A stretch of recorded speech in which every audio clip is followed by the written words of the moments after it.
We have to be part of the campaigns that go on. We have to fight every day against the brutality of this system. But we also need to look at the need for a socialist organisation, and that's one of the reasons for this meeting tonight. And, you know, I've been in the SWP now since 1972, which seems an incredibly long time, but has gone incredibly quickly as well. So maybe that's one good advantage of being in a socialist organisation and a revolutionary party. And I've seen many different things that have gone on, as people can imagine, that you have times when it's fantastically good, and you have times when it's fantastically bad, and you have quite a lot of times when it's neither fantastically good nor fantastically bad. But what is true is, I would say the first thing about the need for a socialist party is that politics would be very different without one. And that might sound a stupid thing to say, but imagine the Stop the War Coalition without the SWP.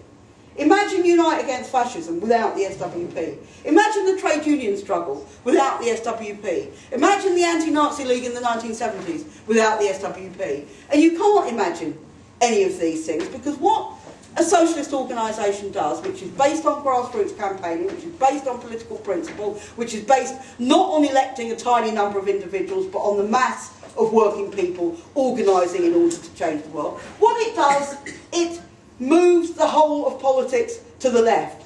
So even, as somebody once said to me, even though I don't believe there'll ever be a revolution in Britain, I still believe you need a revolutionary party, because you didn't have that, you'd have a much higher level of racism, you'd have a much higher level of right-wing politics than you have already. So that's one reason which I think is important. But the second reason that I think it's important to have one is really this. I mean, Judith referred to the fact that the ruling class, the people who run this society, are incredibly well organised. They go to the same schools, their children are educated in the same places, they go to the same universities, they eat in the same restaurants, they go to the same clubs in Whitehall. You probably don't even know what these places look like, because most of us never go anywhere near these places, let alone we wouldn't be let inside even if we got to the door. But these are clubs where people talk about things, where they discuss things. The judges all come from the same public schools. The mass of the managers and the businessmen all come from the same public schools. The majority of people who work for the BBC were educated at Oxford and Cambridge, which I guess the majority of people in this room weren't educated at Oxford and Cambridge, because it's only a tiny elite that ever get to those universities. These people are incredibly well organised, and however much they fall out, and Karl Marx used to say, the ruling class, the capitalist class, is a band of hostile brothers. They compete with one another. The whole method of capitalism is one of competition. They try and drive each other out of business. They try and get an advantage over each other. You see this with Tesco's and Asda and Sainsbury's and all the other big supermarkets, for example. You see it with all the big banks. But hostile brothers is what they are. In other words, at the end of the day, they're brothers as well. And if they think a group of workers is gaining advantage in another factory, they'll support the factory owners against the workers every single time. And that is the picture you get all the time. Therefore, they are incredibly united, and they are incredibly educated, and they are incredibly single-minded about what they want to achieve. Now, the working class isn't like that at all. Most working class people aren't like that. We are atomised and we are divided to a much greater extent. I talked about the way people are divided by race and sex and all these other kind of things. People might not think some of these things are important. But when I first went to work, the idea that women had the right to equal pay, which we still haven't achieved, by the way, but the idea that women had the right to equal pay was something that was sneered at by lots of men, and some women didn't think it was a good idea, astonishingly. That shows what capitalism does to you, that they didn't even want the extra money that the men got, because people believed that somehow women didn't need to work, or didn't need to earn as much, that they all had a husband somewhere who would provide for them when they didn't have that at all. People believe that somehow, you hear it, you used to hear it about the Afro-Caribbeans, that they come over here and take all the jobs. Now you hear it about the Poles, that the Poles come over here and take all the jobs. Whatever it is, there's always some group of workers who is making a noise, who's cramming 18 people into one room in a flat, who's doing all these kind of things and is stopping other people from working. So we're divided. And we're divided in terms of our leadership as well. We have the TUC, well, let's not waste too much time on that, it's done absolutely nothing for a great number of years, and we've got the Labour Party. And Labour has become a second boss's party. It is a party which stands for neoliberalism, which stands for privatisation, which stands for all these things. And the trade unions, by and large, there are some exceptions to this, but the trade union leaders, by and large, go along with that whole process. And that's why, for the last 25 years, since the miners were defeated and since the printers were defeated in Wapping, we haven't had the big strikes and the big struggles that have taken place in a number of other countries, because the trade union leaders are very closely wedded to Labour, and therefore we're divided. So we need to do something about that.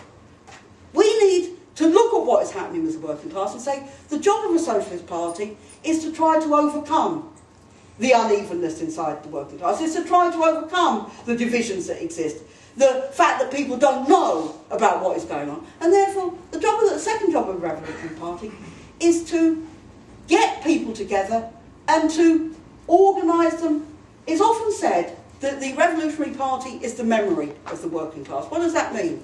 It means that within the Revolutionary Party we know about the history and we know about the tradition and we know what mistakes we've made before and what mistakes we may make again. So it's part then of being the university of the working class. We can't go to Oxford and Cambridge, most of us, but we can sit down and discuss what happened that went wrong under the Labour government in the 1970s, or what went wrong.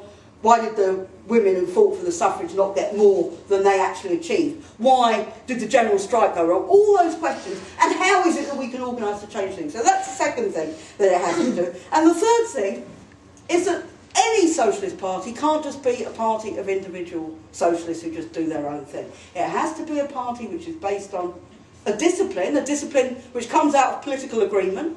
There has to be 95% political agreement, and then 5%, yes, you do have to get up in the morning at 6 o'clock and go and sell the paper. That's the discipline involved in this kind of thing. But it's also about organisation. You cannot achieve socialism unless you are organised. And organisation is very natural to the working class movement. That is what trade unions are about. In any strike, there is a very high level of organisation, because otherwise it wouldn't even get out of the gate if there wasn't a high level of organisation, and we need that in the Revolutionary Party as well. I'll just conclude by saying this, that we need you, the SWP does a huge amount of work in terms of the different campaigns.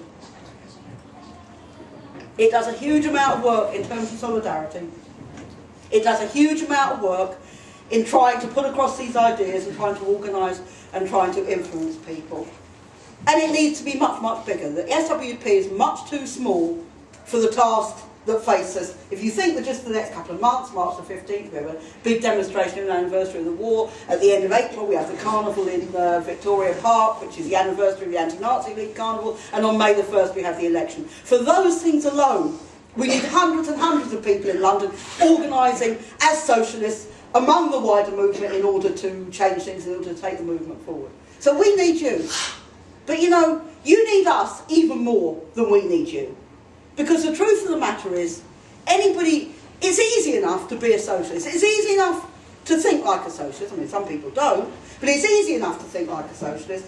And you can sit in front of the telly and think, everybody who watches all this stuff, they're too stupid to ever organise, they won't ever do anything, nothing's ever going to change, we won't be able to do anything.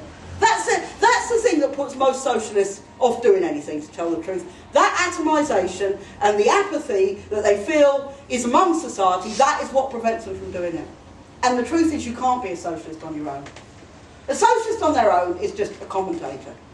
You can't be a socialist and on your own and understand the world. You have to be part of a collective, and you can't be a socialist on your own and organise to change the world. You have to be part of a collective. That's why we'd like you to discuss tonight what you agree and what you don't agree with what Judith and I have said and what other people will say in the meeting. But please don't just sit there and think, yeah, okay, I agree with a lot of that. If we really want to change the world, we have to act to change the world. And that means acting in all the different areas we are. It means doing all the things that we do already in our estates, in our schools, in our colleges and all those sort of things. But it also means being part of an organised collective which can come together in order to help lead the working class to really change the world. And that's what being a socialist is all about.